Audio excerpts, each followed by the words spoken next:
Eh bien, une grande partie de la classe politique et des médias traditionnels se discréditent une fois de plus. Et en effet, nous assistons ici à un certain degré de censure.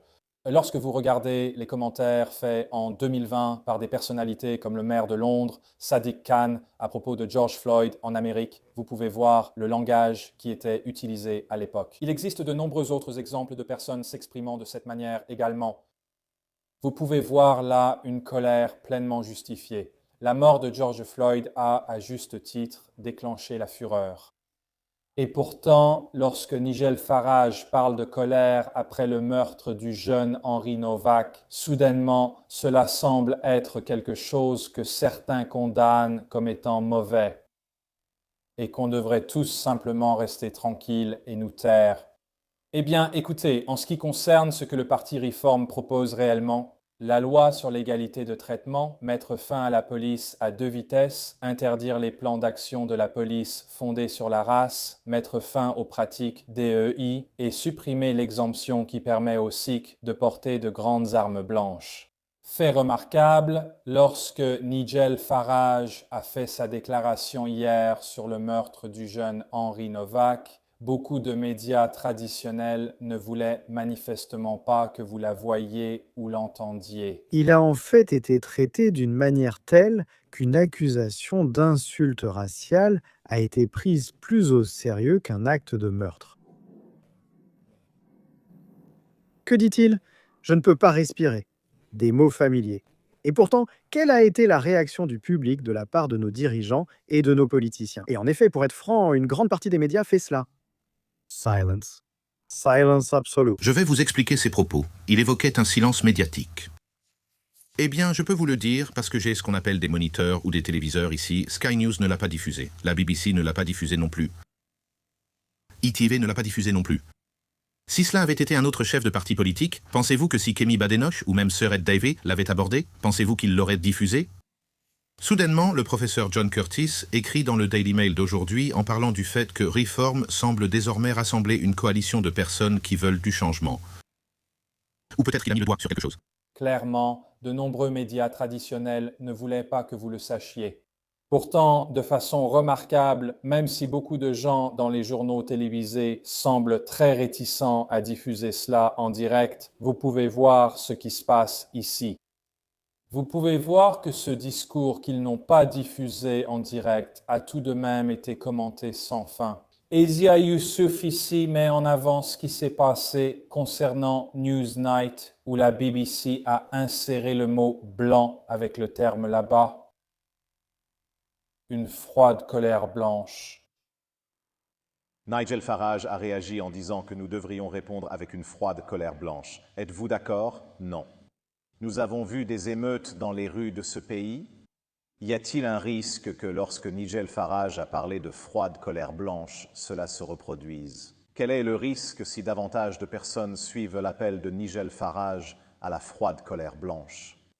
Maintenant, dans la continuité de cela, vous avez vu Nigel Farage déclarer aujourd'hui que son équipe juridique a écrit à la BBC pour exiger des excuses publiques à l'antenne et une enquête sur ce qui s'est passé ici. Maintenant, Matt Charley, pour être juste, a dit qu'il doit des excuses à Nigel Farage, qu'il a utilisé ce terme-là, white cold rage. Il dit que c'était une erreur de sa part. Il dit qu'il s'est trompé en se souvenant de la citation et qu'il présente ses excuses à Nigel pour cela. Le problème avec la BBC, c'est que cela semble être une sorte de tendance. Excuse après excuse après excuse pour leur comportement, pour le langage utilisé. Cela devient vraiment une tendance maintenant. Et c'est pourquoi la réputation de la BBC de gauche est complètement dans les toilettes.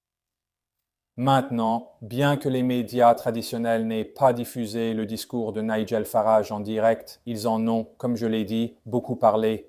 Et voici Zia Youssef avec Cathy Newman de Sky. Vous avez Nigel Farage qui affirme que les vies blanches comptent, ce qui est un slogan utilisé, vous savez, par le plus grand groupe suprémaciste blanc du Royaume-Uni. Êtes-vous satisfaite de son expression? Cathy, ce que Nigel Farage a dit aujourd'hui, c'est que les vies blanches comptent autant que les vies noires. Êtes-vous en désaccord avec cette affirmation? Vous m'interviewez alors que j'essaie de vous poser une question. Si vous êtes en désaccord avec la... Déclaration, parce que c'est vous la politicienne. Avec tout le respect que je vous dois, Cathy, je vous corrige car omettre la seconde moitié de la phrase est, selon moi, trompeur et mensonger. Nigel a affirmé que les vies des Blancs valent autant que celles des Noirs. Êtes-vous en désaccord avec cela? Et ma question pour vous concerne les affirmations de Nigel Farage sur les préjugés anti-blancs. Il y a des preuves accablantes de racisme policier depuis des décennies envers les personnes noires et les minorités ethniques. Il faut remonter au rapport Scarman, au rapport Macpherson, à l'examen Casey. Il y a des décennies de racisme de la part de la police envers les personnes noires et issues de minorités ethniques. Reconnaissez-vous que c'est un fait? Je suis un peu stupéfait que vous n'ayez pas pu dire que vous êtes d'accord avec l'affirmation que la vie des Blancs compte autant que celle des Noirs. Je ne comprends pas pourquoi vous ne pouvez pas confirmer votre accord avec cette affirmation. Zia, en tant que membre la plus expérimentée de votre parti et politicienne, je dois vous demander des comptes. Voilà pourquoi je vous interroge. J'aimerais que vous répondiez à cette question sur le racisme policier envers les Noirs et minorités ethniques. De nombreuses personnes sont en colère car elles voient quotidiennement les données sur les contrôles, fouilles et les décès de personnes noires en garde à vue. Ils demandent « Où est votre colère ?»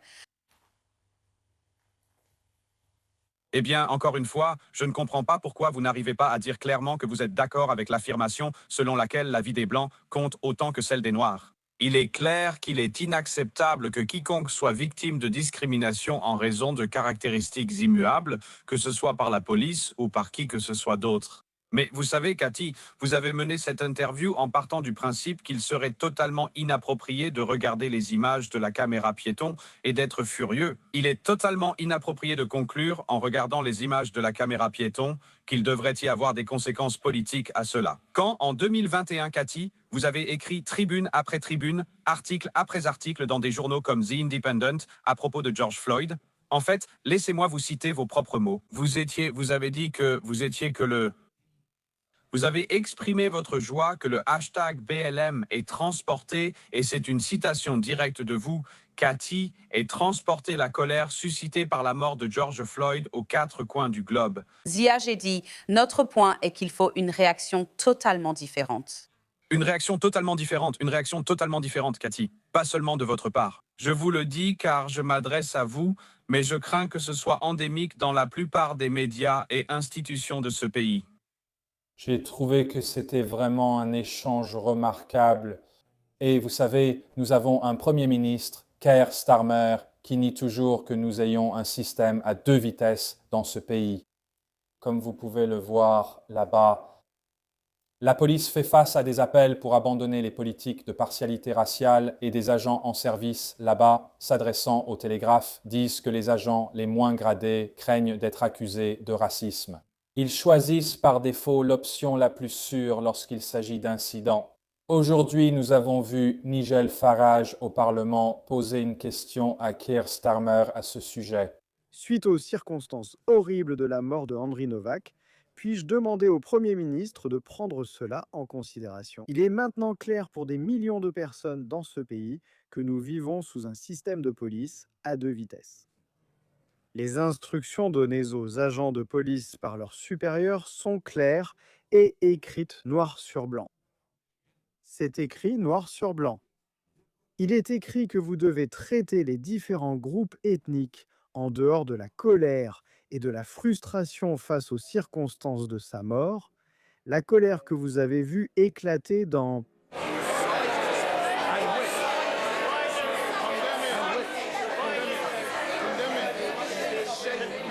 C'est pire, car si le public perd confiance, si le public perd confiance dans le fait d'être traité équitablement par la police, cela peut être pire si le public perd confiance dans le fait d'être traité équitablement par la police. Une police à 2 vitesses et s'assurer que tous les citoyens britanniques sont traités de la même manière.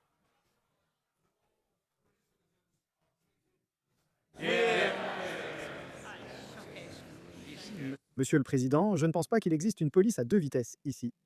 Et oui, clairement, je pense qu'un gouvernement est fondamentalement dans le déni. Et clairement, de nombreux députés au Parlement font de leur mieux pour essayer de faire taire Nigel Farage. Quant à son discours, sa déclaration, comme je l'ai dit, les médias traditionnels en ont parlé, mais ne semblent pas très désireux de la couvrir. Je la diffuserai à la fin de la vidéo, car il est important que vous la regardiez si ce n'est pas déjà fait. Pensez-y, un jeune homme de 18 ans, un étudiant, était sorti avec des amis pour la soirée, rentré chez lui et a été victime d'une agression prolongée. Poignardé à plusieurs reprises, poursuivi dans la rue, poignardé grièvement 5 fois. Et que se passe-t-il?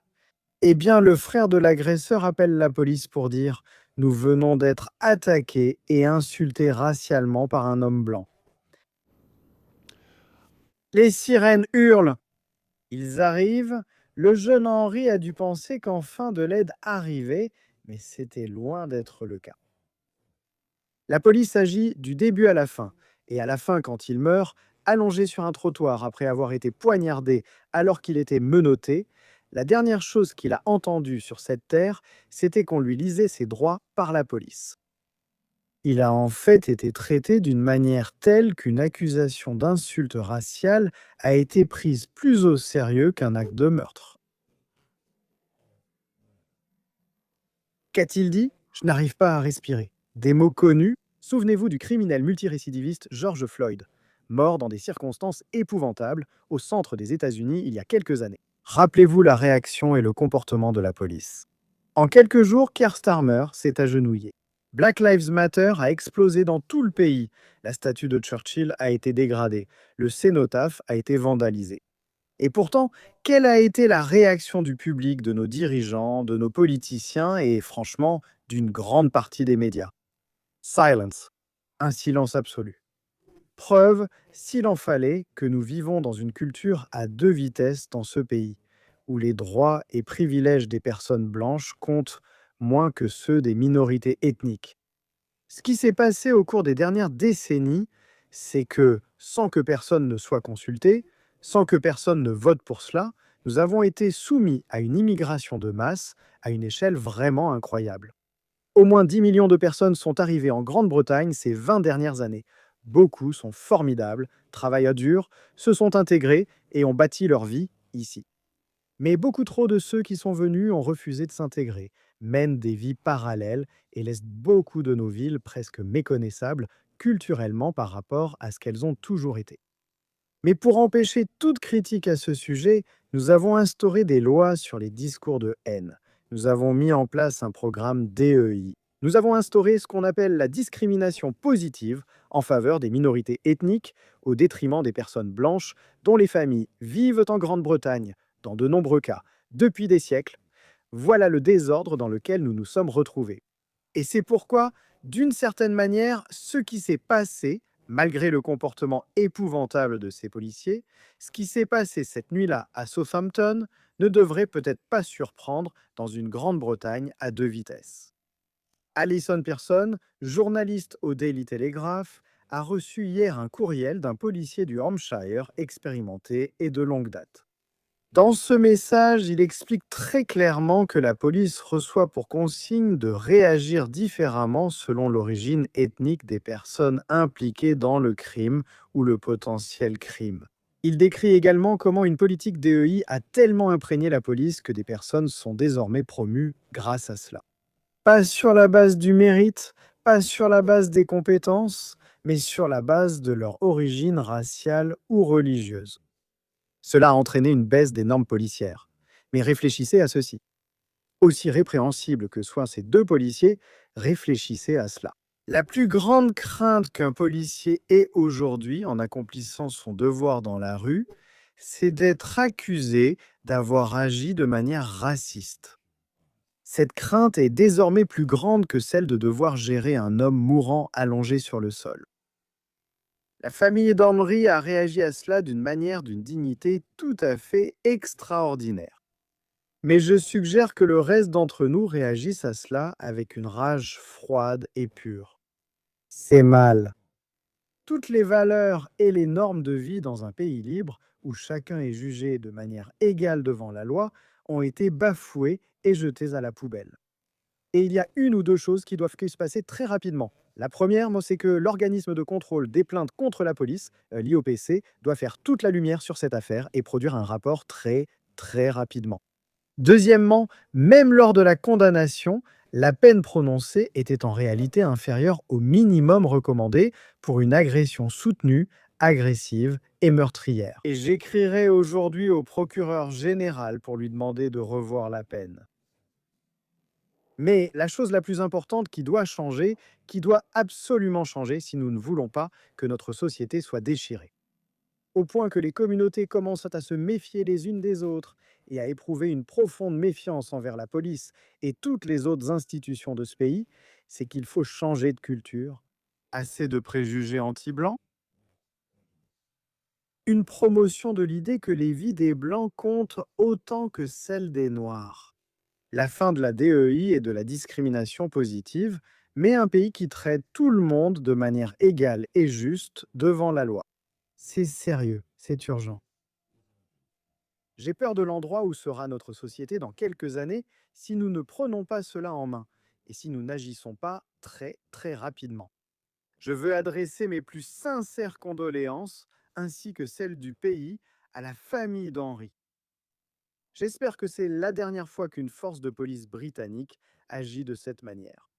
Mais le poisson pourrit par la tête. Il appartient au gouvernement et au chef de la police de changer cette culture et de commencer ce processus dès aujourd'hui. Merci.